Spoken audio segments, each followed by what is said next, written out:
So these are the broader issues that I'll be talking about today. Crisis, most of you know, you have been reading newspapers, you've been following in the print and electronic media. So I'll not get into too much of contemporary details. I want to bring in something new on the table, and I'll try to give a complexity which has emerged from the history and is not just confined to the last few years. So I'll try to give you a historical background. I'll also try to explain some of the motives of the key actors which are involved in this conflict, and what is the grand strategy, that $1,000,000 question that all of you have in your mind, that what is the strategy of President Putin and where is Russia going to stop? So what is the plan? So I'll make a few speculation. Of course, nobody knows about his plan, but yes, I'll try to make a few hypotheses. I'll throw a few hypotheses for your consideration, and then finally, depending on time, we can talk about the crisis resolution in case there is one.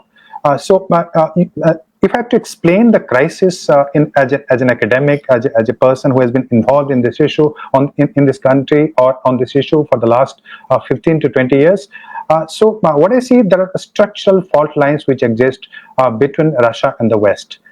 And the dichotomy, I'll explain you in the slides to come, that Russia always wanted to become one of the normal countries of the West, but unfortunately the West never accepted Russia as a part of the West.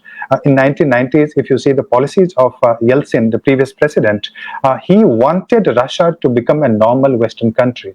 He wanted to establish democracy, but ultimately, probably the West failed to accommodate Russian interest in the West, and Russia started feeling very, very humiliated. And as a consequence, what you see that they have reached a point where there seems to be no silver lining. Russia-West dichotomy is one of the fault lines which has defined Ukraine, Russia, and the Western relationship for a very, very long time. Also, what I see that there is a security dilemma, and security dilemma means not just the security threat, but also how you perceive the threat. And what I see that both Western countries, the way they fear about Russia and the way Russia fears the Western country, so that has created a security dilemma. And if you have this dilemma, no matter how strong you make your security, the dilemma is going to exist. And it leads to arms race and this rearmament, more budgets for military and security, militarization of the country also. So all of that is happening not only in Russia but also in the Western country for the last few years. This crisis in Ukraine is also an outcome of the core, the clash of identity. The clash of identity. You have Ukrainian identity, you have Russian identity, you have cross-cutting identity in Ukraine as well as in Russia, and also in the Eastern European countries. But the core identity which defines both Russia and Ukraine, they identify themselves with the Slavic identity and Orthodox Christianity. I'll come to that later. But also competitive nationalism that you see in Russia on the one hand, but also in Ukraine you have several nationalisms, not just Ukrainian nationalism, but also that is countered by the Polish nationalism, or for instance the Russian nationalism, Russian who live in the eastern part of Ukraine. And I'll show you in a map very quickly. A regime change policy attempted by the West and now being attempted by Russia, President Putin. So that also has created the present crisis. Unfortunately, the one at a larger level, at a larger geopolitical level, at the systemic level, a global system, US has not been able to accept the rise of the powers in the regions, whether it's Eurasia, where Russia is the most important power, or China, which is the most important power in East Asia. For that matter, India also. India is almost a regional power, is a hegemon in South Asia, and Brazil in Latin America. So there are several regional powers which have emerged in the last 20, 30 years, but US is finding it difficult to accept that that is hegemony is not having that kind of influence the way it had in the 1990s and also the first decade of the century, where they could attack Iraq, they could attack Syria, Libya, Yugoslavia. So all that is not happening now. The US has practically withdrawn from a large part of Asia. US is now US will find it very difficult to operate in Eurasia. It will find difficult to operate in Africa also, because the way China, India, and other countries are entering into Africa and also in Latin America. So US influence is declining, but US is not able to come to terms with multipolar kind of world which is emerging. US remains the most important part. There is absolutely no second thought thought about it, but US has to accept that there are other regional powers which have emerged, and US must accept it. Those are the structural issues at the systemic level, at the global geopolitical level. But also there are a few precipitating causes, what you call immediate factors, immediate causes of this conflict. And the most important, of course, in my view, is the NATO expansion and the proxy war which was going on in Ukraine for the last 10-15 years. And after 2014, it was a proxy war between NATO and Russia in different territories of Ukraine. So that is one of the most important reasons. And also, I believe that somehow President Putin also his kind of hubris, you call it, or a kind of miscalculation, where he probably thought that he can easily redraw the map of Ukraine or Europe, or what he calls Russian security. So he probably expected that he'll do a blitzkrieg kind of a strike, immediately go there in the next in a week or so. He'll capture Kiev and come back. Unfortunately, that has not happened, and the crisis might linger for several weeks and maybe months also. We don't know. Biden administration also wanted to escalate the crisis initially, and to a certain extent. There are 2-3 reasons why Biden administration wanted to escalate. First, because NATO during the previous administration, which was Trump administration, was in disarray. French President Macron said that NATO is a dying institution, and many of the people started believing in that. And France, Turkey, Germany, all these countries started having started thinking of European security, which would be different from the NATO provided security, and they started having relationship with Russia. And United States got really scared about this kind of development. In fact, if you see the American policies in Europe, it's not just to contain Russia. European policy in American policy in Europe are twofold. One is to contain Russia, but second is also to keep Germany down. US would never like Germany to become a very powerful independent military state. So to contain Germany also, NATO has to be the powerful institution. Only that way United States can keep a control on European security architecture. So that is one of the reasons. And there are some economic reasons. Nord Stream 2 pipeline, I'll show you the map in a second in the slides to come. But that is also one reason, because with the Nord Stream 2 gas pipeline directly from Russia to Germany, Russia could have bypassed Belarus and Ukraine, the two countries through which the traditional pipelines of Russia pass and connect Russia with European countries. And as you know, European countries are largely dependent on oil and gas supplies from Russia. 30 to 35% average, but some of the countries have 80%, 90%. Germany has roughly 40% of gas coming from Russia. And of course, the opportune time was provided by the withdrawal of NATO army from Afghanistan, because Russia thought probably that this is the right time to intervene, because US will never send its troops on the ground, and if it doesn't send its troop on the ground, there's no way Russia can come under pressure of NATO. So these are the broader reasons, structural factors, and the immediate causes of the crisis. Now, how do you make sense of Russia? And I love saying this statement. I love giving this statement in my all presentations. But in fact, the Winston Churchill in 1939, he made a remark just before the World War II, that if you want to understand Russia, Russia, according to him, is a riddle wrapped in a mystery inside an enigma. So it's very difficult. There are so many layers of Russian security, or the way Russians think about the West. So it's very difficult to make sense of what Russia is actually planning. But he also said that the key to understand Russia is national interest. So if you want to make sense of Russia, you have to understand what is the security and the national interest of Russia. But also the problem is that national interest will not be that helpful, because it's not a static concept. It keeps evolving. And Putin himself, if you see last just 1 month, so Putin's goalpost has shifted. Initially he wanted some kind of autonomy for Donbass. Now he wants a recognition as an independent state, and now Russian army is in Kiev. So you don't really know that that what is the national interest, and so that keeps evolving, that keeps changing. So national interest is a very ambiguous concept for any country, and it's always a changing concept. But what we need to understand historically is the Russian identity. And Russian identity is a split among Westernizers, the people in Russia who want Russia to become a part of the West, and Slavophile, because Russia, Ukraine, Belarus, all of them identified themselves as Slavic countries, apart from Serbia and the other countries also in Europe. But these are the core countries which identify themselves as Slavic states. So some of the people identify in Russia even today with that core traditional historic identity of Slavic identity. But Putin, because the Russia never was accepted in the historical period or even today as part of the West. So Russia also started thinking of a distinct identity, which is Eurasian identity. So Eurasian means it's not the part of the West, it's not the part of Europe, and it's not the part of Asia.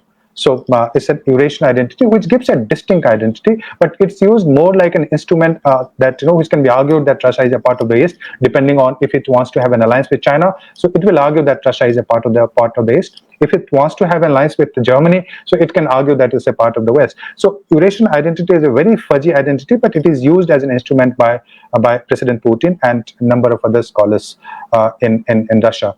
Now. Historically, the three elements which have defined Russia as a nation, if somebody asks you what is the basis of Russian identity, so normally you'll find that a lot of people, Henry Kissinger and a lot of other people have argued that Russian identity or Russian and the basis of Russian identity can be identified as orthodoxy. Orthodoxy doesn't mean orthodox as a term, it refers to Orthodox Christianity. So because I'll come to that in a minute. So Orthodox Christianity defines the Russian, and this Orthodox Christianity in Russia is different from the Catholic identity that you have in either the eastern part of Europe or the Protestant which you have in the western part of Europe. So Russians identify themselves as distinct and different, and that Orthodox Christianity. And autocracy or authoritarianism, that has been defining feature of Russia in the Tsarist period. Even during the Soviet period, as you know, the kind of policies that Stalin pursued, so he was very autocratic, or he was very authoritarian, or dictatorial, whatever you want to call it. So autocracy is another feature which defines Russian identity. And of course, because Tsarist identity survived for 500 years, continuous regime of Tsar, so nationalism has remained an important aspect of Russian identity. And even during the Soviet Union, which talked of this socialism or international socialism, etc. But even then, the way they kind of created the republics, the 15 republics, they were based on some kind of linguistic nationalism. So nationalism has remained a defining feature, and what President Putin is following today, he is following the hyper nationalism, where he wants to secure Russia forever, although that never happens, but that's what his plan is. Territorially, one of the reasons why military has remained a very strong element in Russian politics and in Russian society, because Russian geography is very, very vulnerable. Russia is surrounded on the one side by China, and Russia had traditionally war with China. It had war with Japan also, and it was defeated also. On the one side, on the southern side, traditionally Russia used to have the Iranian or the Persian Empire, very powerful empire, the British Empire in India, and also Ottoman Empire, which remained till World War I. And on the western side, it has a very powerful, force of the Western European country, right from Hitler, before that Napoleon, etc. So Russia always feels very vulnerable. Russia's population is very low, but it has to, and it mostly, most of the areas are landlocked. So Russia needs a very strong army, and Russia needs strong buffer states to protect its territory. Otherwise, there is a fear. There's a fear that these countries might encroach into the territories of Russia. So Russia feels very, very vulnerable, and militarization as a consequence, it has always remained one of the important features of Russia. If I have to tell you the kind of complex relationship that Russia has with the West, the dichotomy that I referred to in the beginning. So I'm quoting here Isaiah Berlin, the famous political philosopher. He says that on the one hand, he says that how Russia thinks of the West. So on the one hand, there is an intellectual respect, envy, admiration, and desire to emulate and excel. And on the other hand, emotional hostility, suspicion, and contempt, a sense of clumsy detrop or being outsider. Leading as a result to an alteration between excessive self-prostration before and aggressive flouting of Western values. So, this also actually in a way defines the way India has its relationship with the West, because we also envy, admire, and have desire to emulate the Western ideas and technology. But also we think that West is degenerated. The Western values cannot be applied to the Indian context. So similarly, Russia also has that kind of contradiction when it comes to understanding the value system there.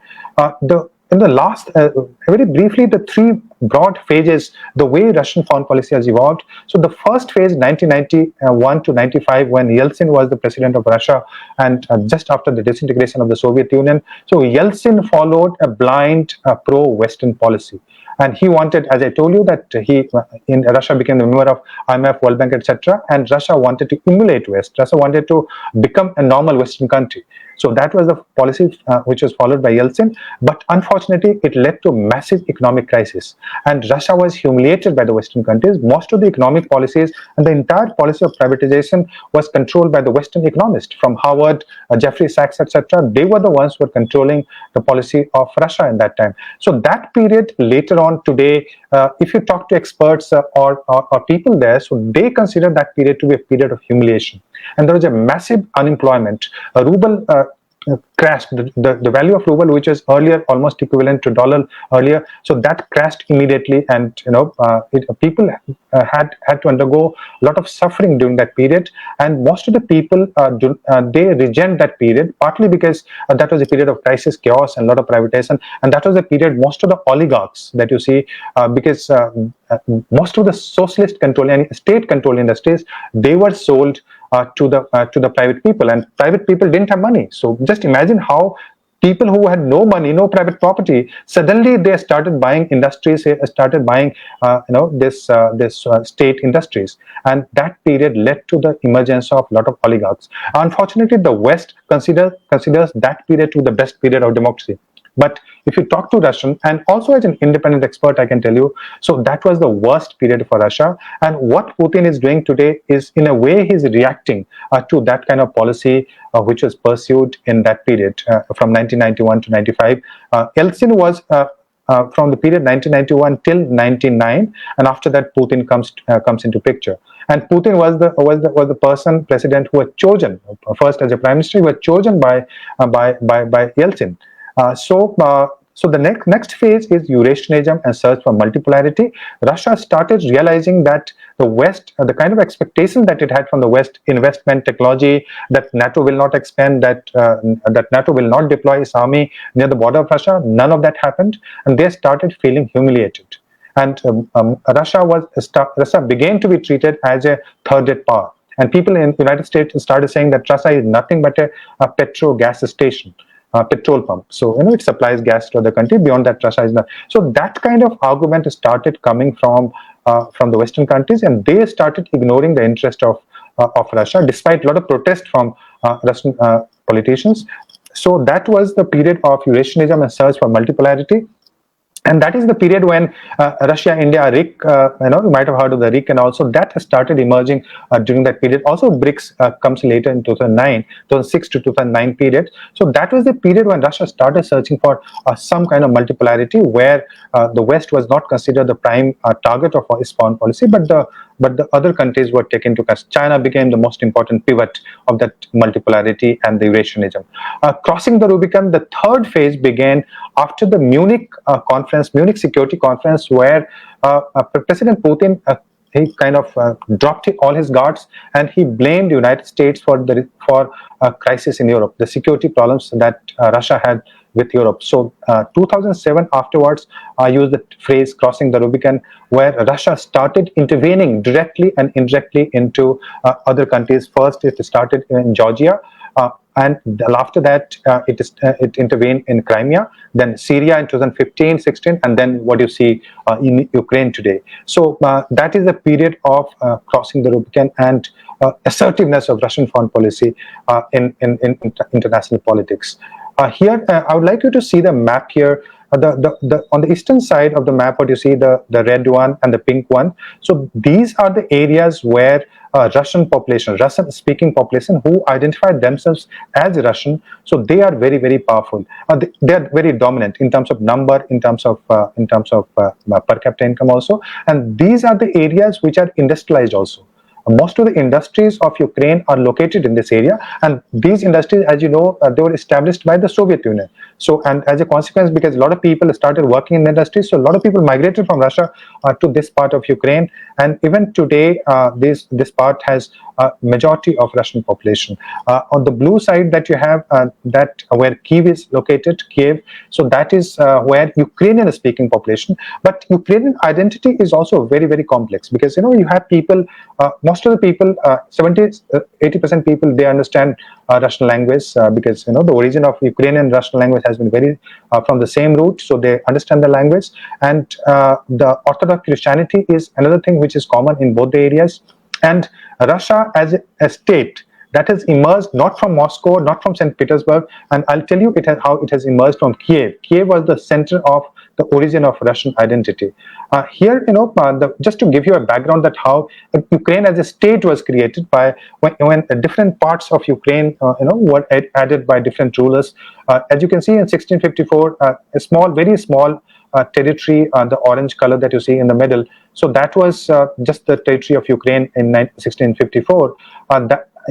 Then major part was added in between 1654 to 97 by different Tsarist rulers, and the yellow part that you see, they were added in that period. In 1939 to 45, after the World War II, the what you call Lviv, where most of the refugees are today, and that is the area which connects Ukraine to Poland, Romania, etc. So that area was again this Stalin. Then 1922, earlier, the blue area that you see, that was added by Vladimir Lenin, the first ruler of Russia. Nikita Khrushchev, the famous ruler of the Soviet Union. So he also, the Crimea initially was not part of Ukraine. Crimea was always a part of Russia.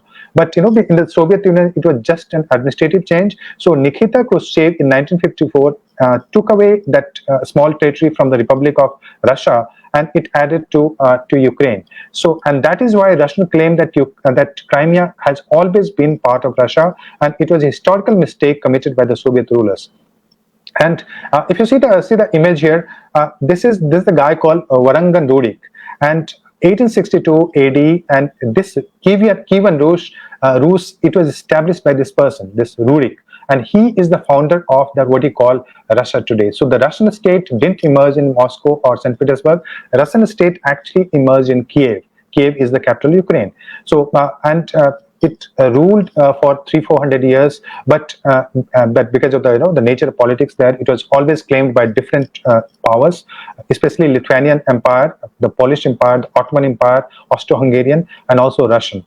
So Ukraine has always traditionally been part which has been contested by different historical dynasties and empires. Kievan Rus was incorporated into Grand Duchy of Lithuania and eventually into the Polish-Lithuanian Commonwealth in 1569. Russia grew its influence in Ukraine after 1654, and there was a famous agreement between the Ukrainian ruler and the Russian ruler, which is known as Pereslav Agreement, 1654. Remember this date, 1654, because exactly after 300 years, Khrushchev transferred that Crimea from Russia to Ukraine to celebrate that 300 years. So the Russian thought that that was a historical mistake, and Russia kind of annexed it in 2014. And so what I'm trying to say here is that Ukrainian identity is a very complex, multicultural kind of identity, and it has traditionally, historically been a part of different empires in different periods. But by and large, the majority of the territory of Ukraine has remained with Russia historically, and Ukrainians are often referred to as Little Russian by the Russian people. And as I told you that Orthodox Christianity is one of the defining features of Russian identity, but also Ukrainian identity. Most of the people in Ukraine, they identify themselves with Orthodox Christianity, and later on you can ask me questions on Orthodox Christianity. But for the time being, remember that Ukraine also as a term means borderland. Borderland of what? Borderland, that means western borderland of Russian Empire.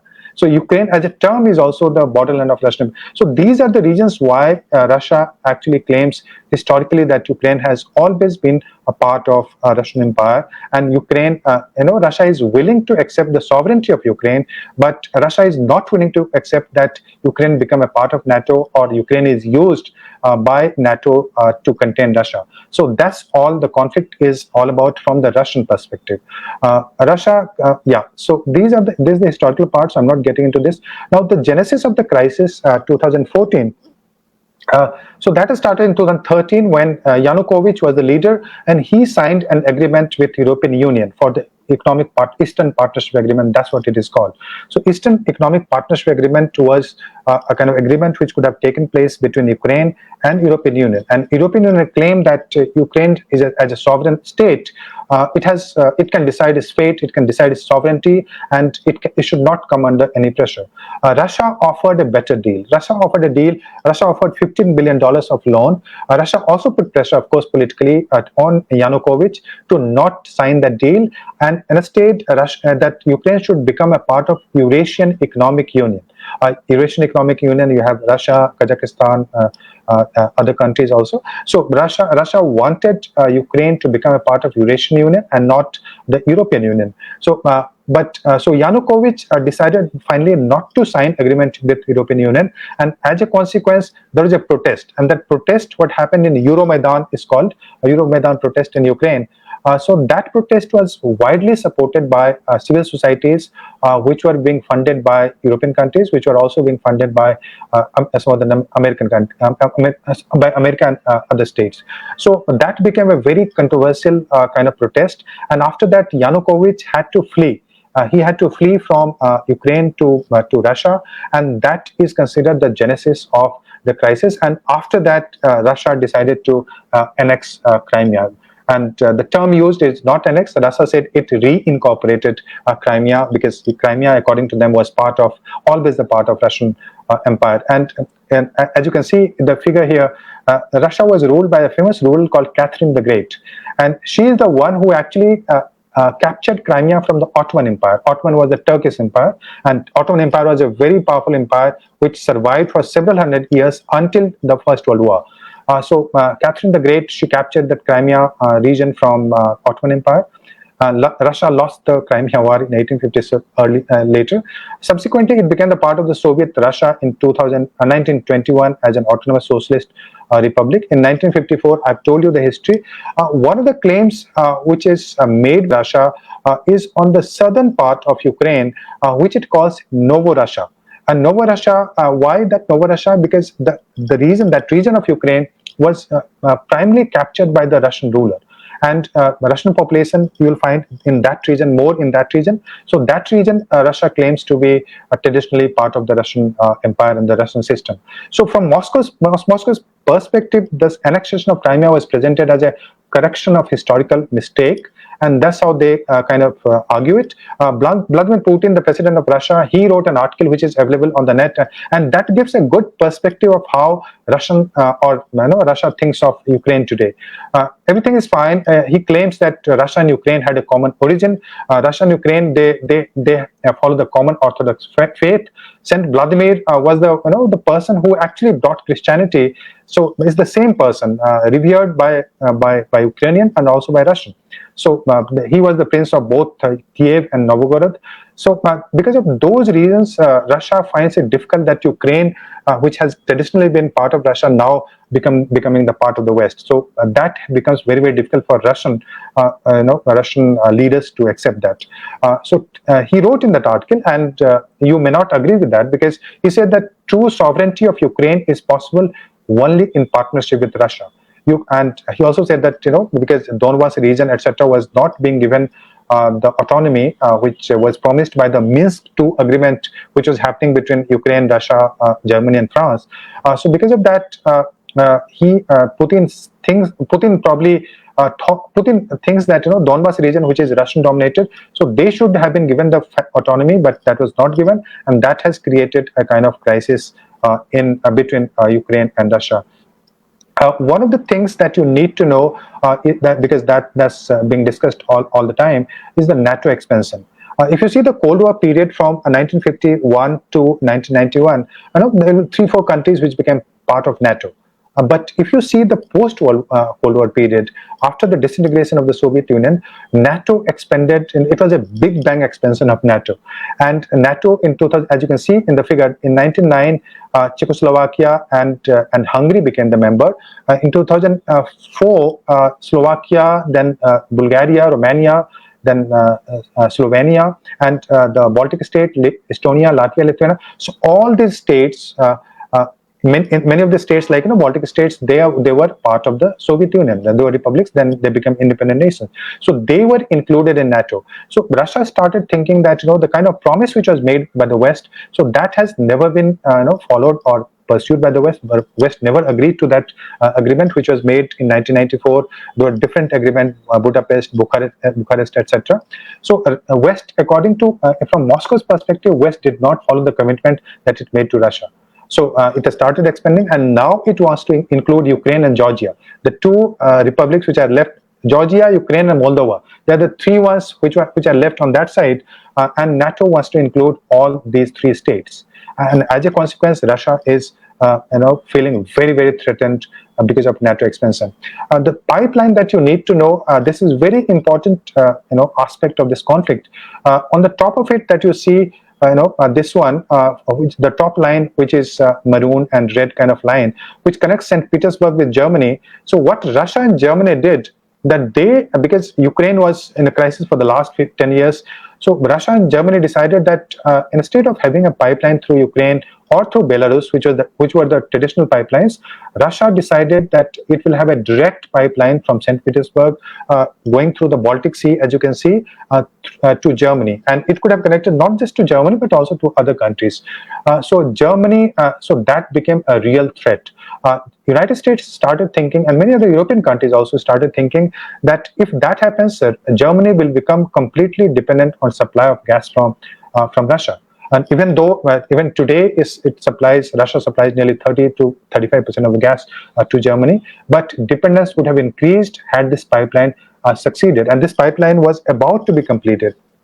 And also because, as I told you, that United States wanted, the Biden administration had lost its credibility in Afghanistan, so it wanted to revive its foreign policy instrument, NATO, and it wanted to give a rationale and justification to NATO, and it thought that that if there is some escalation of the conflict, so probably NATO can get a new justification and new rationale.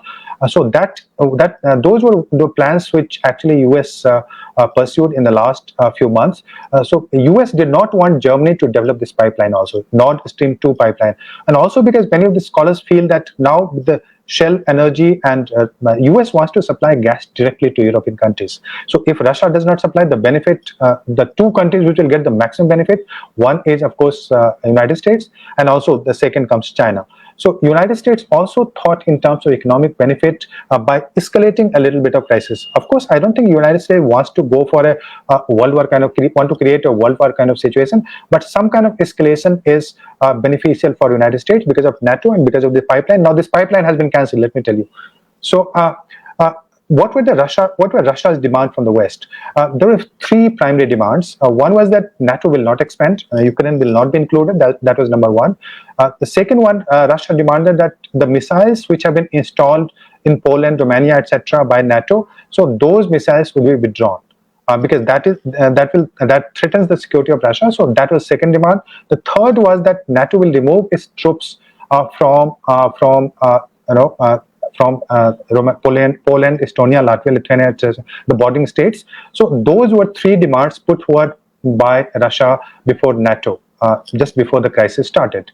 Unfortunately, and let me tell you that Russia would have agreed for just if the NATO had agreed that Ukraine will not become the member of NATO. So even with one demand, probably if that West had acceded to the demand, Russia would have been satisfied. But the West was finding it difficult to accept, and especially after the debacle in Afghanistan, United States and Biden administration would never have accepted that demand. So as a consequence, what you see is the crisis escalated and this conflict started. Now, finally, I'll take just 2-3 minutes and I'll finish my presentation here. So what is Putin's grand strategy?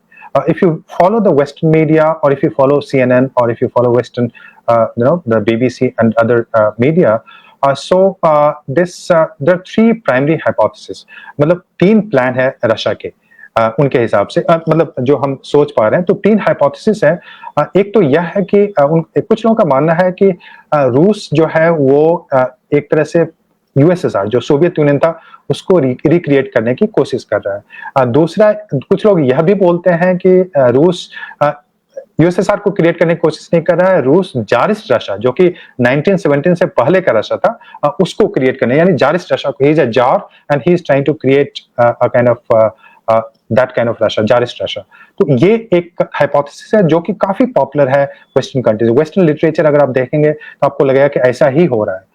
लेकिन मेरे हिसाब से जो ज्यादा उचित लगता है और जो मेरे हिसाब से लगता है कि रशिया करने की कोशिश कर रहा है, तो वो अपनी सिक्योरिटी जो है वो वहां पे रीस्टैब्लिश करने की कोशिश कर रहा है उन सारे स्लाविक कंट्रीज में जिसकी मैंने बात की, जिसमें कि यूक्रेन आता है, बेलारूस आता है और फिर उसमें रूस आता है। ये तीन जो कोर स्लाविक स्टेट है वहां पे वो वेस्टर्न इंटरफेरेंस नहीं चाहता है। और मुझे लगता है कि कीव की जो घेराबंदी की जा रही है उसका एक मुख्य मकसद यह है कि वो रूस वहां पे चाहता है कि वहां पे जो रेजिम हो या जो भी वहां पे दूसरा गवर्नमेंट बने, उस मतलब इसको तो टॉपल करना चाहता है, इसको वहां पे दूसरा गवर्नमेंट लाने की कोशिश जरूर करेगा, क्योंकि अगर जेलेंस्की इसकी बात को नहीं मानते हैं कि परमानेंटली नाटो मेंबर नहीं बनेगा तो रूस वापस नहीं आने वाला है मेरे हिसाब से। और रूस को लगता है कि उसको एक तरह से बफर स्टेट के रूप में यूज कर सकता है या फिर वहां पे अपनी आर्मी को लंबे टाइम तक भी रख सकता है। तो ये कहना अभी मुश्किल है कि उसकी क्या एग्जैक्ट स्ट्रेटजी है। लेकिन हाँ, अभी का रेजिम जो है, चूंकि जेलेंस्की बोल रहे हैं कि उनको काफी सपोर्ट है नाटो को, वो बोल रहे हैं कि उनको लोगों का सपोर्ट है, तो मुझे लगता है कि उस वैसी स्थिति में वहां पे कन्फ्लिक्ट अभी लंबे चलने की संभावना है। और जो एक तीसरी जो हाइपोथेसिस है जो कि रूस में बहुत पॉपुलर है, रूस में लोगों का मानना है कि क्यों आखिर ऐसा कर रहा है। तो वेस्टर्न वाले तो मैंने बताया कि वो चाहते, उनका मानना है कि यूएसएसआर क्रिएट कर रहा है या जारिस्ट रशिया। जो मोर रैशनल है कि मुझे लगता है कि वो रेजिम चेंज करने की कोशिश करेंगे और अपने फेवरेबल गवर्नमेंट वहां पे बिठाने की कोशिश करेंगे जो 2014 जैसे कि यानुकोविच के टाइम पे था। और तीसरी बात जो कि रशिया में पॉपुलर है, जैसे मैंने बताया कि वो मानते हैं, रूसी लोग ज्यादातर मानते हैं कि नाटो को रोकना जरूरी है और नाटो को रोकने के लिए इन्वेजन भी जरूरी है। और यहाँ तक कि जो ऑर्थोडॉक्स क्रिश्चियनिटी के जो हेड होते हैं मॉस्को में, जो पेट्रियार्क बोलते हैं उसको, वो उनका नाम किरिल है। किरिल ने भी बोला है कि वहां पे कि ये जो इन्वेजन है वो जस्टिफाइड है। तो इस ढंग का जो पॉपुलर सेंटिमेंट है वो उसको सपोर्ट करता है। जो सर्वेज है रूस में, वहां पे 70% लोग लगभग वहां पे इस जो इन्वेजन है उसको सपोर्ट करते हैं। यूक्रेनियन सॉवरेंटी यहाँ पे एक तरह से बलि का बकरा बन गया है। और जो उनकी जो एक डेवलपमेंट का प्रोसेस चल रहा था या जो उनका जो एक सॉवरेन स्टेटस था, अभी के टाइम में मुझे नहीं लगता है कि वो रह पाएगा, क्योंकि या तो वो रशिया के दबाव में रहेंगे जिसकी संभावना ज्यादा है, और अगर रशिया वहां से विड्रॉ भी करता है तो फिर वो या तो न्यूट्रल पॉलिसी रखेंगे, क्योंकि न्यूट्रल जब तक नहीं रखेंगे तब तक रूस नहीं मानेगा। और नहीं तो फिर अगर नाटो का प्रभाव बढ़ता है फ्यूचर में तो फिर नाटो के इन्फ्लुएंस में रहेगा। तो सबसे जो खतरनाक बात है कि सबसे जो दुखद बात है कि वहां के जो बिल्कुल इनोसेंट जो सिटीजन्स हैं, सिविलियंस हैं, वो काफी सफर कर रहे हैं। उनको लगभग 25 लाख लोग वहां से बाहर जा चुके हैं, वो रिफ्यूजी का स्टेटस है। लकीली यूरोप ने तो रिफ्यूजी को लिया है, लेकिन कब तक रखेगा और वहां पे किस ढंग का क्राइसिस होता है ये बहुत ही मुश्किल होने वाला है। तो वहां पे फाइनली मैं इंडिया का पोजीशन 1 मिनट में बता दूंगा, उसके बाद मैं खत्म करता हूं कि इंडिया की पॉलिसी आप जानते हैं कि India has tried to maintain a neutral kind of policy. India ने एब्सटेन किया है यूनाइटेड नेशन सिक्योरिटी काउंसिल में या एटॉमिक एनर्जी में की जो मीटिंग हुई थी, या दूसरे जगह पे जनरल असेंबली की जो यूनाइटेड नेशन में मीटिंग हुई थी, सारे जगहों पे इंडिया ने एक तरह से ये रशिया को कंडेम नहीं किया। इंडिया के जो वर्डिंग्स भी हैं उसमें इन्वेजन वर्ड, आक्रमण यूज नहीं हुआ है। तो इंडिया बहुत ही केयरफुली प्ले कर रहा है, क्योंकि आप जानते हैं कि इंडिया तीनों देश जो इन्वॉल्व हैं, यानी 4 एक्टर्स जो इन्वॉल्व हैं, यूनाइटेड स्टेट्स का भी फ्रेंड है इंडिया, यूरोपियन कंट्री से हमारे अच्छे रिलेशन है, यूक्रेन से भी फॉर्चुनेटली हमारे अच्छे रिलेशन है, और रशिया के साथ हमारा हिस्टोरिक डिफेंस और बहुत सारे स्ट्रॉन्ग टाइज हैं। तो इन कारणों से India has maintained a very balanced kind of policy, and in my view it is a very justified position.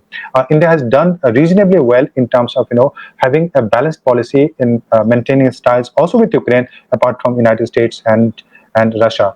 So our defense purchase, as you know, that it comes even today 60 to 70% it comes from Russia, and we cannot ignore that. And Russia plays very important role in Afghanistan, Iran, Central Asia, on the issue of border conflict with China, etc.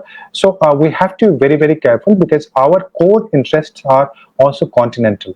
India के जो हम continental power, हमारे conflict जो ज्यादातर अभी होते हैं वो चीन के साथ और पाकिस्तान के साथ होते हैं. अगर रूस उन देशों को सपोर्ट करना ओपनली शुरू कर दिया तो भारत की मुसीबतें बढ़ जाएंगी. और दूसरी मजबूरी यह है कि जो चाइना के साथ जो मैरीटाइम सिक्योरिटी एग्रीमेंट है उसमें हमारा यूएस के साथ बड़ा अच्छा रिलेशन है, क्वाड एग्रीमेंट हमारा. तो India has to maintain a balanced policy and in my view it's a very justified position. So I think I'll stop it here and I'll be happy to take whatever questions that you might have. So thank you everybody for listening to me, and I hope I didn't exceed my time. I was not keeping a note of time, but thank you so much everybody, and I hope I did a good job. Thank you. You did a fantastic job, Rajan. Thank you very much, and I'm sure the presentation was very lucid, very brief, very succinct, very to the point, and it actually brought out a lot of questions that people may have had. Yes. So while Rajan is joining us, there's some very interesting, this entire discussion has happened in very interesting circumstances. We've heard Rajan's presentation on what Russia thinks, what the West thinks, and I'm going to ask him to tell us what Ukraine thinks of the West. So we have Rajan. Rajan, you just disappeared, I think, while... something happened. And yeah.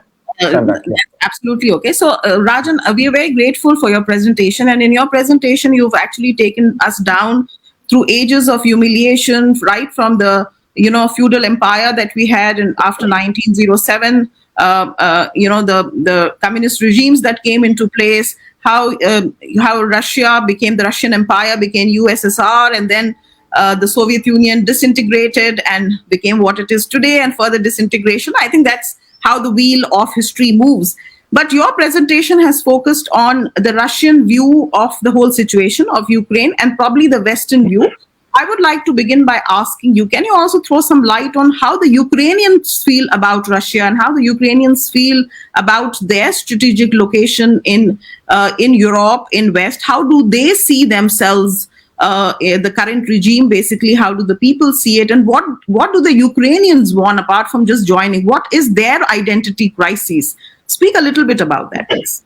Yeah, thank you. That's very, very interesting question, Mughda. And I feel really, really sorry because, Ukraine as a state, as a nation state, at the moment appears completely divided. When you ask me what Ukrainian thinks, there can be several answers to that, depending on what you consider to be Ukraine today. If you take just the Western Ukrainian side, so most of the people there, and when the political parties that win from that region, the western part of Ukraine, so they want to join NATO. Majority of the people in that region, they want to join NATO. They want to become the part of the European Union if the European Union is willing to give the membership. But unfortunately, neither NATO nor the European Union, they are offering membership to Ukraine. So they are also trying to play a proxy kind of game. Ukraine, the kind of support that Ukraine expected, they probably thought that United States and the NATO countries will give more supplies to Ukraine. So that is also not happening. So, but Ukrainian people, if I say again the second point that, if I talk about the Ukrainian people in the eastern part of Ukraine where the Donbas region is located. So in that region, in Luhansk and Donetsk, these are the two areas where majority of the people are Russian. So they want to get closer to Russia, and they want to either become independent or be in good books or good terms with Russia. So Ukrainian population as a large is divided, but yes, Putin's invasion, in my view, it has created a kind of a strong reaction towards even the people who are otherwise neutral. Many of the people now in Ukraine think that what Russia is doing, it cannot be justified. It's not a just war. So many of the people who are otherwise, very neutral, they would not have taken the side from either side. So now they do not like the invasion which has come from Russia. And in my view, if you want to fight against NATO, why don't fight against NATO? If at all, if your conflict is with the NATO, Ukraine should not be used either by Russia और by NATO. So Ukraine has become scapegoat, ये बलि का बकरा बन गया है और Ukraine दोनों के बीच में फंस गया है.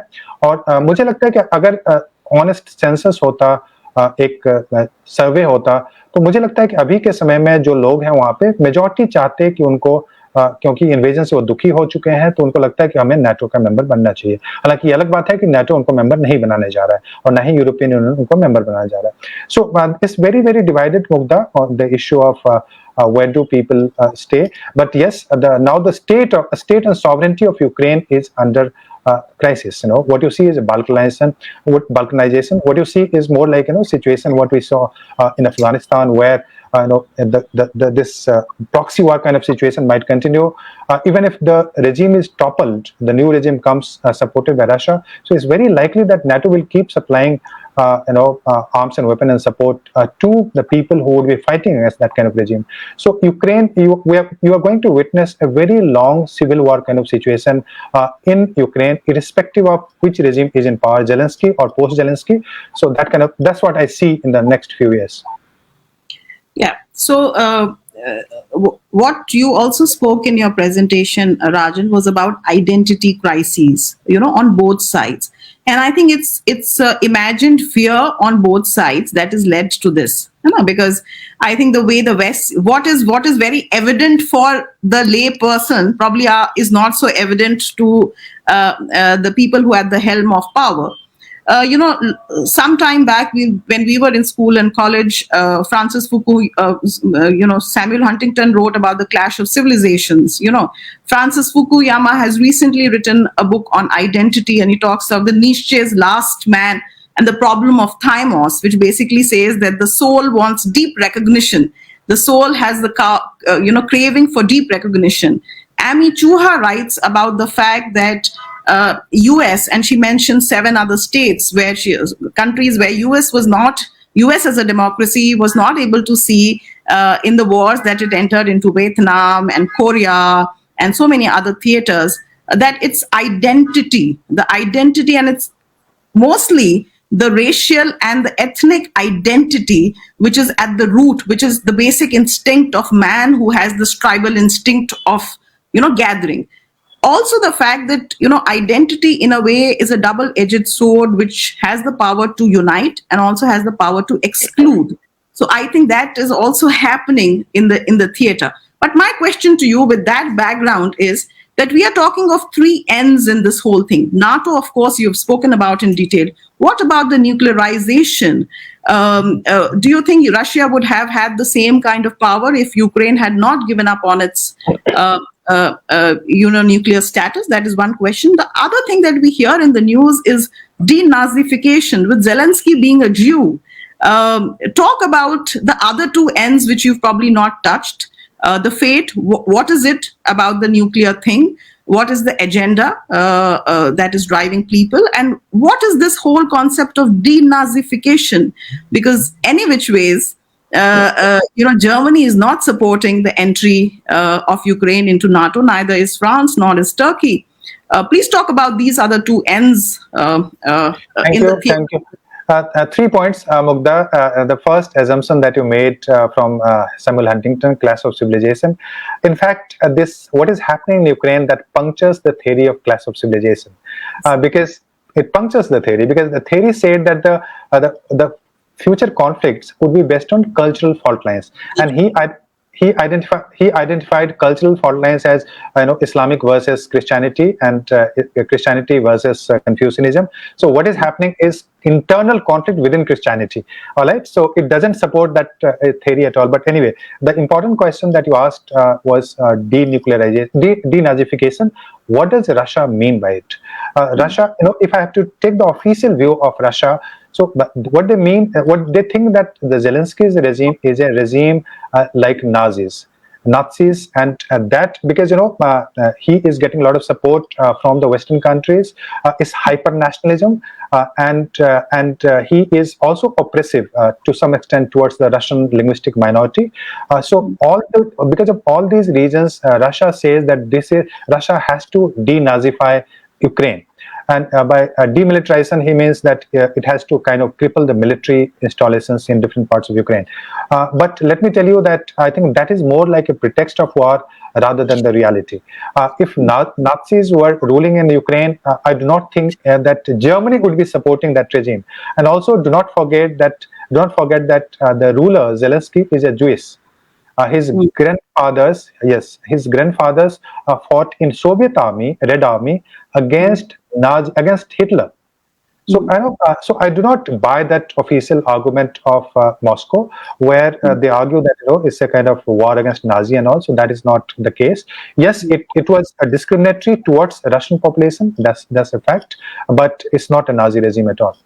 As far as the second question of nuclear Ukraine is considered, whether that could have worked as deterrent, that's a very valid question. And in my view, that definitely would have worked as as a deterrent, because you do not attack a nuclear country because of the threats that you have. All these countries in 1994, the agreement that happened, Budapest Agreement and the other agreements also, Russia and the Western countries both promised that they will ensure the security of Ukraine, and they will also provide some funds and grants also to Ukraine if they decide to get rid of that nuclear weapons. Ukraine did it. But unfortunately, what is happening today, that neither the kind of protection that is it expected from NATO, that is not happening, and Russia has invaded Ukraine. Nuclear deterrent, it could have worked. It has not worked, and sanctions cannot be the nuclear deterrent. No matter how much of sanctions you can put in, Iran survived the sanctions, and most of the regimes in the world, they have survived the sanction for several decades. So sanctions, economic, commercial interest, they never worked as nuclear deterrent. But yes, nuclear case would have been different. You are right. Thank you. So we'll talk about sanctions also, Rajan, because Yogesh has also asked a question on sanctions, but I'll just like you to hold on to that thought a little bit, where we are talking about identity, and it's still not completely done with that question. It is increasingly being believed that democracy with gross inequality is incompatible with universal brotherhood, which basically means that the social fabric gets torn. And we are aware that that in Russia's own economy, only 10% people are very, very rich, and the rest 90%, so are very, very poor, are not able to maintain an average lifestyle. And I have had some, personal eyewitness stories of having traveled in Russia some 10 years back and seen the kind of opulence that exists in a few, and spoken to a few people. So tell me something which is of interest to me, and this is also a universal template, because Putin also himself, extended his tenure as president very recently. So there is some mastermind game planning which already existed in his scheme of things, probably, and I want you to answer that question. Because in a democratic setup, it becomes very difficult to hold on to things when your economy is nosediving, right? And there are economic interests involved in this whole scheme of things.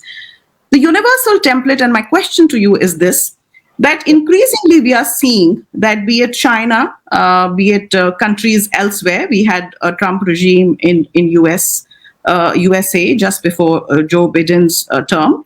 We are also seeing it in several other countries around the world. I don't want to mention all countries by name, but we are aware. This increasing, wanting, the craving to glorify the past, to validate the existence of the country.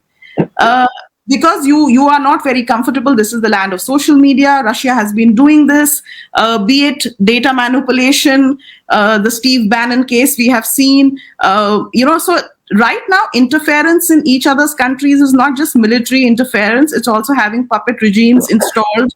China has done it in a different manner by investing monies. Russia has done through data manipulation.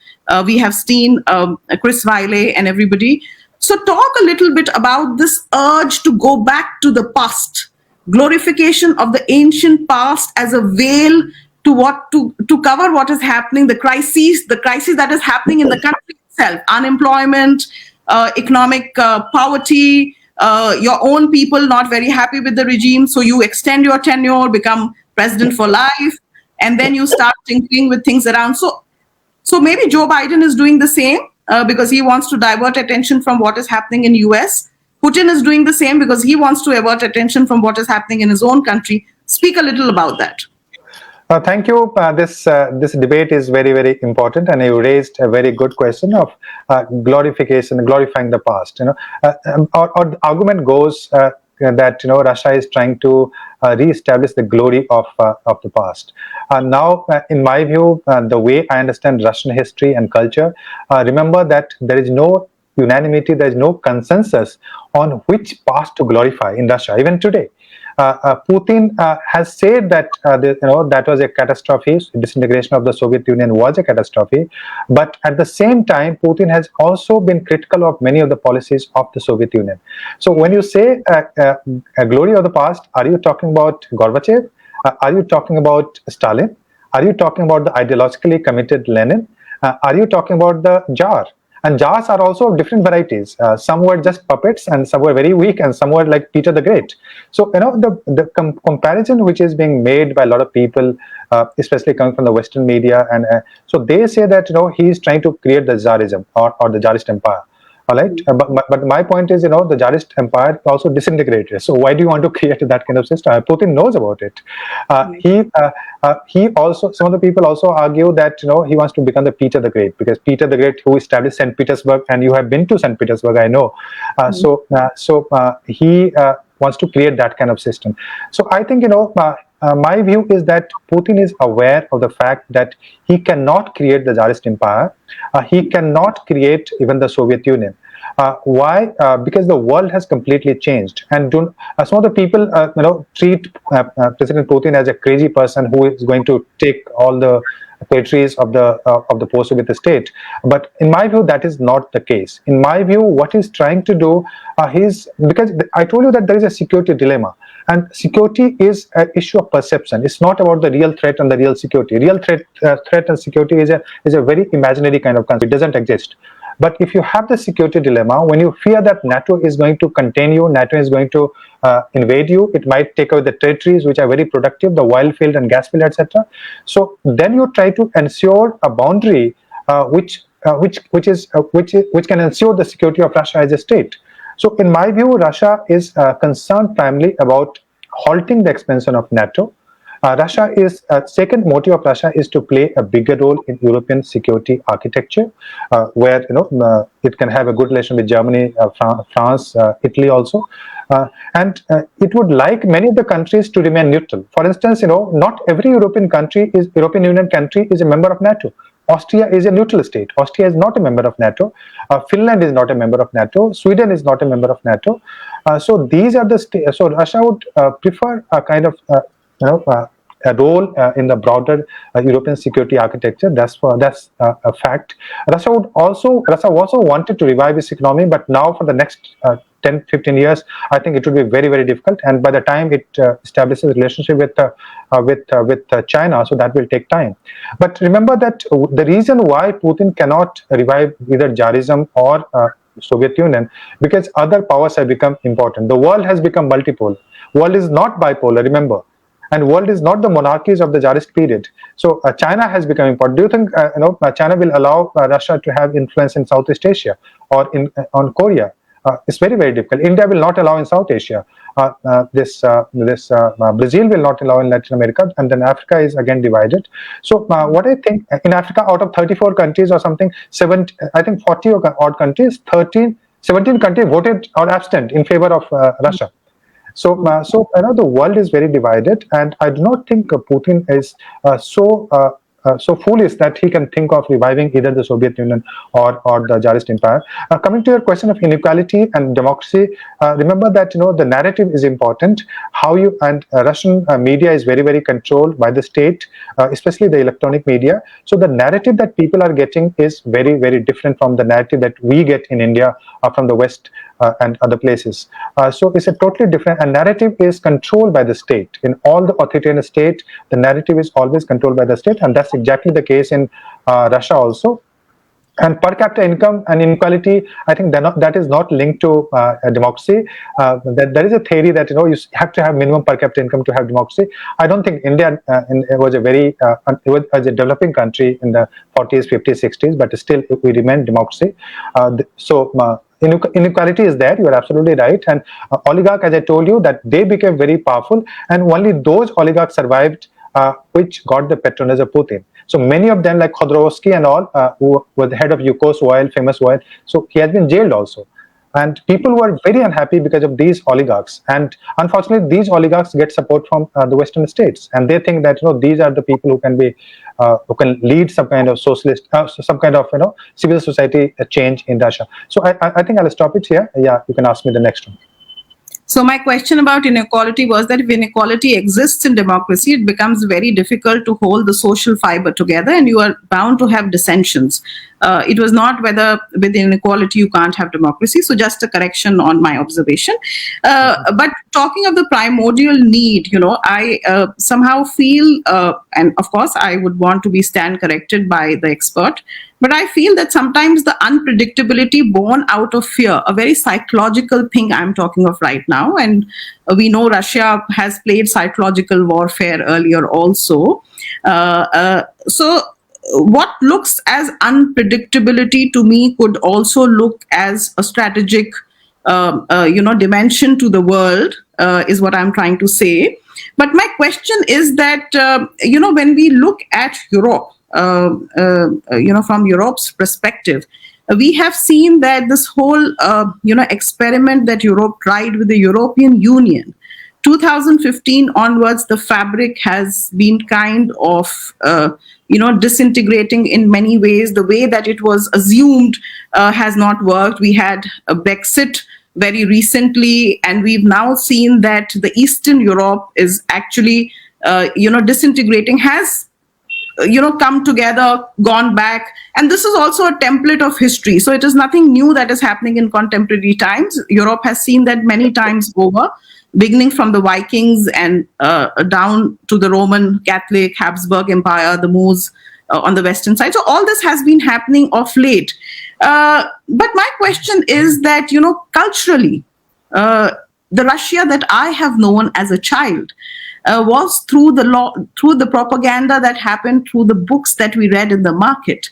Right. And we have seen, we did a presentation on China recently, and we see how China is using social media, culture, setting up the Confucius Institutes, using culture to improve its image in the Western, in the Western market, trying to, intellectually find a strategic footing. With war, I don't know whether that aim can be fulfilled, but talk a little about what the mastermind, master stroke with regard to culture is, about which we know very little, because culture is a very, very important tool of, trying to set your reputation right in the Western market, obtaining leadership, obtaining support. What is Russia doing? Is Russia doing anything with respect to that, apart from the war that it is, led to recently? Talk a little about the cultural influences and as an instrument of reimagining Russia. And also, when I spoke of the past, it's like the Benedict Anderson's past, imagined past. You can imagine. So there is everything for everybody. If you are a believer in the Tsarist, you can think that, okay, it's the Tsarist revival which is happening. If you are a person which holds the communist thing, so it's like keeping it vague, but keep referring to the past. Yeah, thank you, Mughda. Imagining is fine, but imagining has to stand on the reality. Otherwise, imagination becomes just a dream. So, Manu, coming to the point of cultural war, cultural context, let me tell you that every nation state would defines according to some kind of cultural exceptionalism. In the case of Russia, that cultural exceptionalism is, of course, the language. But also the Orthodox Christianity. At least Putin, President Putin, he does define Russian identity in terms of this Orthodox Christianity. And Orthodox Christianity, as as you know, that there are three heads, patriarchs. One is the Vatican. Vatican Patriarch, Vatican, that Pope Francis that you have. The second one is the ecumenical, which is located in that Istanbul, which was part of Constantinople, and the third one is the Moscow Patriarch. Moscow Patriarch, and the head of the Moscow Patriarch is Kirill, is the name at the moment. So he, in fact, it's very interesting. I'll share the article with you, which what I read in New Yorker. What he says is very interesting. He says that this invasion is justified because we cannot allow the gays to parade the way they do it in the West. All right. So they fear that the gay, lesbian, etc. So they fear that the West is degenerated, and if the Western influence comes to Russia or Ukraine, those kind of values will come, and this Orthodox Christianity will get compromised. Some of the things that we hear in India also and many other developing countries. Coming back to Kirill, that patriarch, Moscow Patriarch, he justified this war, and he's the only one out of three patriarchs that I told you, that one in Istanbul, one in Vatican. Vatican has taken the neutrality. The Vatican follows the policy of neutrality. He'll not say anything against this thing. And Vatican is also separated from the Moscow Patriarch.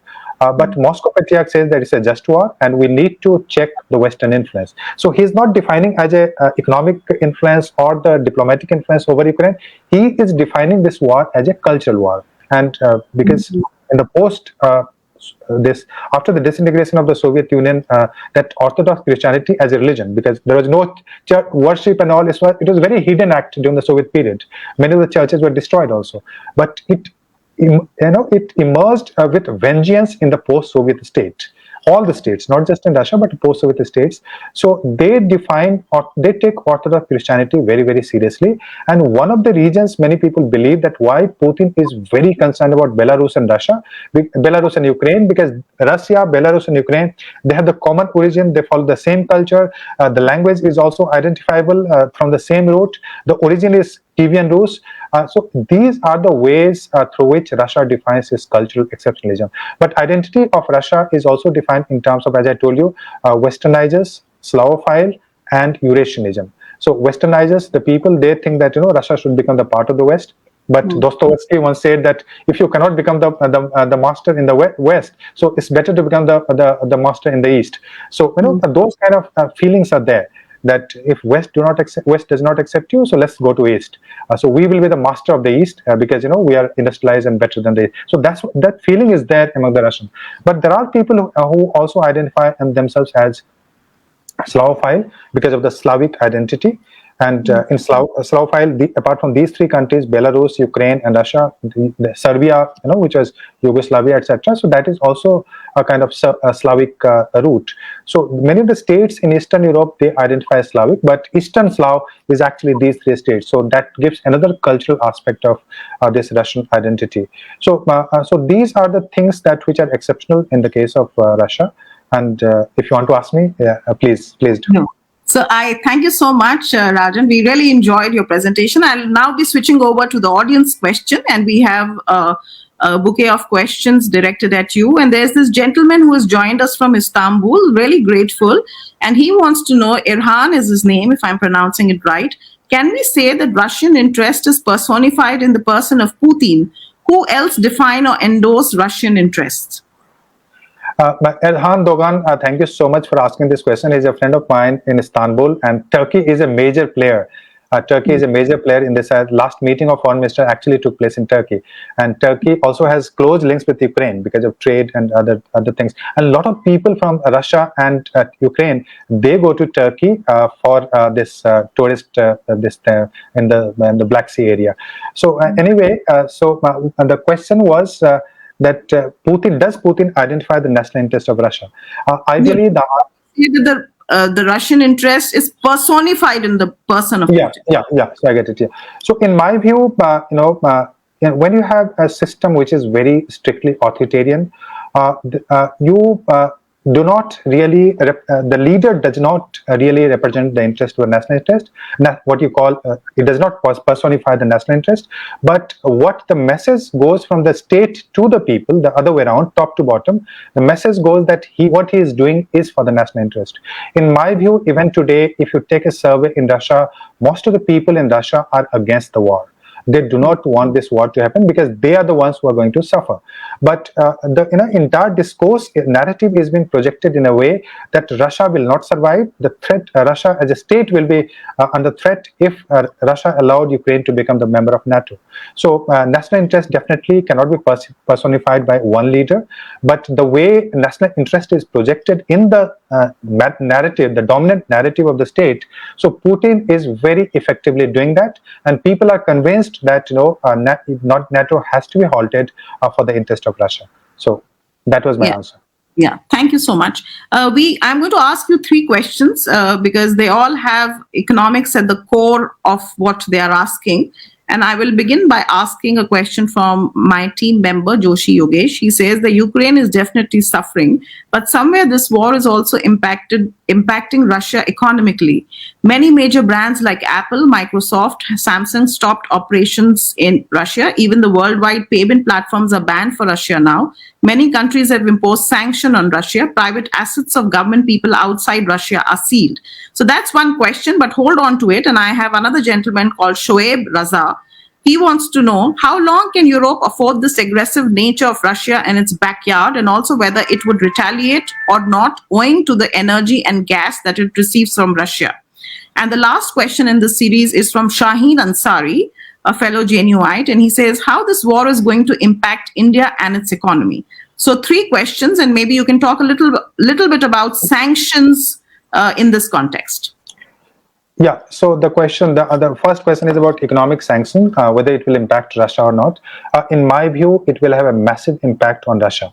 The kind of sanctions which have been imposed on Russia, that is going to impact the life of the people. Now, even Indian people are going to suffer. Forget about the Russian people. Because many of the investments which were there, so they are backtracking, they are withdrawing. Ruble. Within a week of war, ruble crashed almost 30%. So if you want to go outside or if you want to trade with any other country, your value has gone down 30% in just 1 week. Investment is down. The share market, they are not opening because they think that it might crash. Most of the even popular companies like McDonald's and Apple, etc., they have withdrawn from Russia. Airlines, the Aeroflot, which we used to think that this is a Russian airline, but because many of the parts are supplied by Boeing and American companies, so now it would be difficult for that airline to survive. Russian economy was anyway not doing very well, although Russian agriculture was doing better in the last few years. Military industry was also doing better, but many of the other sectors were not doing so well. Definitely people are going to suffer, and economic sanction will impact the life of people. There is absolutely no second question about it. The second question of Shoaib is about what Europe can do. In my view, the best thing that Europe can do is to have a ceasefire. If Europe can convince formally or informally either Zelensky or Putin that Ukraine is not going to be a member of NATO and we will maintain some kind of balance in the region, so that can lead to ceasefire in this kind of situation. Although, in my view, Putin, because he has invested so much now, now people will question the credibility of the leadership in case he does not achieve something good in Ukraine. So Putin is likely to escalate the crisis also if in case he doesn't achieve the objective. In my view, Europe should put pressure on both the sides, and it should lead to ceasefire, and it should lead to resettlement of the people who have become refugees. All of a sudden, 6% of the people have become refugees, and if the war lingers on, the people who are going to suffer are the Ukrainian people. So Ukraine also has to realize that the war is very asymmetrical. Ukraine can fight, but you cannot fight an enemy without clear support from NATO if the enemy is so powerful and so big. And if the Kyiv is surrounded, is under siege, so how long Kyiv will survive, that is also a question mark. Now, 2 of the mayors have been abducted, they say, by the Russian army. So many of the leaders would be, under control of Russia, and that will influence the people's opinion also. So, European countries, even India India, Turkey, Israel, China, they should play a very proactive role, because we are suffering because of this crisis. Our oil price has gone up, $630 billion we are going to spend extra on energy because of this crisis. So inflation has gone up. Rupee has the value of rupee has also gone down a few rupees in the last few days in comparison to dollar. So all of us are going to suffer. So we should put pressure on different parties to hold a ceasefire and go for negotiation. Yeah. So thank you very much. And we have an interesting observation. So Vidya Sarvesan is a professor of English literature at IIT Jodhpur, and she says that the famous poem by Lord Tennyson called "The Charge of the Light Brigade" was dedicated to the Crimean War soldiers. That's just an observation that came. I thought I should read it out. Thank you so Pawan much. Swanaji has been is a professor, ex-chairperson of the Women's Commission at Jaipur. She says, "How to stop war and peace should be regained. Kindly suggest some possible solutions." Your time is a little short, so I'll read out a few questions you can answer. Then we have Alka Aditi saying, "With Ukraine crisis, how does it affect the Southeast Asian region, and why haven't they responded to this as yet?" Abbas Razvi says, "Seeing how Ukraine wants to join NATO and the European Union, how would that affect the quality of life of the ordinary Ukrainian? Would it also give them more security in the future?" And one question from Professor Hari Nair from BITS Pilani, and he says, in fact, he has quite a few questions, but maybe we can take up two questions. What are the reasons for British Russophobia, and what is the rationale for NATO expansion? Is it for commerce of the Western war corporations? And he thanks you for a brilliant presentation as well. Okay, so let me start with the this British phobia of Russia that Professor Hari Nair that asked me in the last question that you read. So what is the rationale for NATO? In my view, NATO was a decaying institution during the Trump administration, because Trump pursued a policy of American isolation, and he started asking money from Germany and other alliance partners, also Japan, etc. So people started thinking that if American isolationist policy continued, he followed economic isolation and also military and this political isolation. So NATO started feeling threatened. NATO's legitimacy was under threat, under question. So Biden administration thought that if it has to play an active role in Europe at least, and Europe is the primary region for United States. Please remember, U.S. hegemony cannot be continued if Europe does not remain the part of American alliance system and American liberal order. So because that was being threatened, so Biden administration sought to revive NATO by giving legitimacy to NATO by a kind of engaging in this kind of crisis also. So rationale for NATO is, in my view, NATO should not have NATO's security will not increase if it includes either Ukraine or Georgia. All right. Instead, if Ukraine becomes part of NATO, NATO will be facing a Russian army. So I just fail to understand how NATO will be more secured if Ukraine becomes a member. British security threat is very historic. Also, remember the two countries which actually fear the most in Europe, Russia. The two countries which fear Russia are one is European Britain, and the second one is United States. So they are very, very concerned about the rise of Russia. They think that many of the countries in Europe might take side of Russia, especially Germany, because Germany has very close historical cultural ties with Russia. Marriages of princes and monarchs, etc. It was a very common practice. So they think that if Germany becomes very powerful and it decides to go with Russia, so that will threaten American influence on. So two of the policies of United States, one is to keep Russian down, but also German down in European security architecture. So that's American policy. Russophobia is very old in Britain. So because of the Tsarist region, because also remember that in India the British Empire fought 3 Afghan wars, and 3 Afghan wars against whom? Because they thought that Russians are going to come in Afghanistan. So, but that phobia was imperial. That phobia was also because of the Cold War period. So the British phobia is very prominent. Very that the Russophobia is there. Similarly, the British phobia is also there in the Russian mindset. The question of Professor Rana, how peace can be established, that's a very difficult question, and it is beyond my competence. A diplomat would have answered this question in a right way, but I'll make an attempt. Ceasefire, number one. And then you have to take into account the security interest first of Ukrainian, then followed by Russia and NATO. So if you take these things into account, some kind of agreement can be reached. And the fact that these countries remained in the last 3 decades, they remained more or less in peace. So it can be established again if those steps are taken. Uh, the question of Alka, that how will it impact the Southeast Asia region? Why are they silent? In my view, Southeast Asian countries are waiting and watching, because the theater before this war was Southeast Asia and Indo-Pacific, where you might have heard that Quad was active. The AUKUS, the alliance of US, Britain, and Australia, that took place. AUKUS alliance, military alliance, and United States thought that probably it would contain China. And Southeast Asian countries are also very small states and divided states. They have agreement with China, economic agreement. They have RCEP, Regional Comprehensive Economic Partnership Agreement. They have with Southeast Asian states, where Japan, China, Australia, etc. are members. So they have close economic ties, and now they will fear, these Southeast Asian states, they will fear that if Ukraine cannot be saved by NATO or by the European countries, which actually is the bordering state, so whether America will save Southeast Asia or not. So those questions are there in the mind of Indians. Those questions are there in the mind of Southeast Asia also. So please remember that we are going to witness a different kind of world order.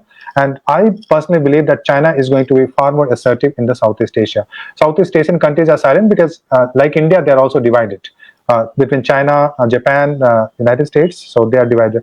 Next question is, how will NATO expansion impact the life of Ukrainian? I think for Ukrainian, I do not think NATO could have led to something kind of major change in the lifestyle or per capita income, etc.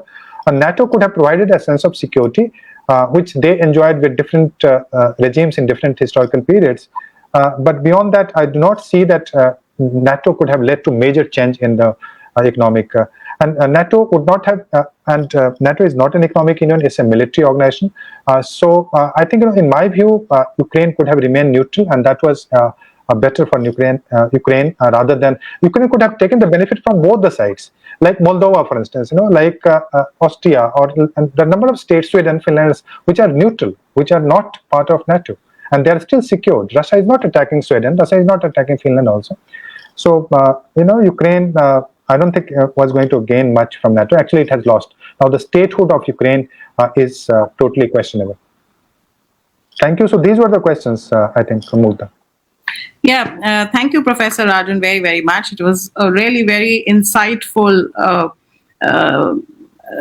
discussion. One would not want it to end because there's still so many questions that one would want you to answer, but probably we'll have to do a part 2 because this looks, as per your own observation, this looks like it's going to be a long drawn thing. And we all know that peace follows war, and war happens only because there is a deep insecurity for peace and balance. So we will hope that the peace can be established sooner, and the people on both sides, which are the ones which actually suffer, the citizens suffer. The citizens can be brought peace on both sides of the border is what we pray from this forum. World peace and humanity and universal brotherhood, harmony and peace for everyone is our prayers from this platform. So thank you very much, and I hope the audience has enjoyed this session today. At least you've had a very, very factful understanding of what is going on. Of course, there will be opinions on all sides. But I'm very happy to also tell the audience that please reserve the March of 26th. We are, as I told you in our earlier sessions, that we have started 2 new streams in our discussions. One is focused on geopolitics. So we will be getting you more sessions, and we have 2 more sessions in the same series for people who've joined us only recently. Please subscribe to our Facebook page because it will give you updated information on all our new sessions. You can also follow us on Instagram and LinkedIn and various other places to keep updated. And I'm also very, very happy to tell you that the next session is going to be on Dida, the warrior queen of Kashmir. The reason is that apart from the geopolitics vertical that we have started, in which we'll be talking later on Afghanistan with experts discussing books and what is happening, historical background. We will also be taking up Latin America region, which is very, very important and lesser known to our people. We'll be talking of literature, culture, and a whole lot more, because very recently in the budget in Kerala, they've decided to set up a Latin American center, maybe of interest to people who are working on Latin America. The other vertical that we have started is celebrating Indian women from historical times, and that was the invite for the next session that we will have on the 26th of March. We will be starting from Kashmir, talking of the warrior queen Dida. She makes for a very, very interesting reading, and I'm sure all our viewers will join me in celebrating the famous women of India, be it historical kings and queens, be it women in literature, be it women in science. So please do join us and subscribe to our channel. And once again, thank you, Rajan, very, very much for doing this conversation for us, and to all our lovely audiences who have joined us tonight, taking out time from a very, very busy and hectic, I'm sure, schedule that most people have on weekends. So thank you once again. Thank you so much, Mughda, and also Rajasthan IS Association for giving me this platform and opportunity. I'll look forward to doing it again. Thank you so much. Thank you so much. And Tarika has a question on refugees. Yes, our heart bleeds for refugees everywhere. And we hope that people who are working to bring peace are able to do it sooner for the sake of the people that are involved, irrespective of what country, what race, what ethnicity they belong to. So thank you, Tarika, for that observation. Good luck and good night, and we'll catch you soon later this month. See you, all the best. 21st of March is World Poetry Day. We are hoping to bring you a session. So also reserve 21st, so there'll be some nice poetry happening to celebrate the World Poetry Day. If not, then that on the 26th, of course, we'll see you for Dida. Thank you once again. Good night, good evening, all the best. Enjoy yourselves.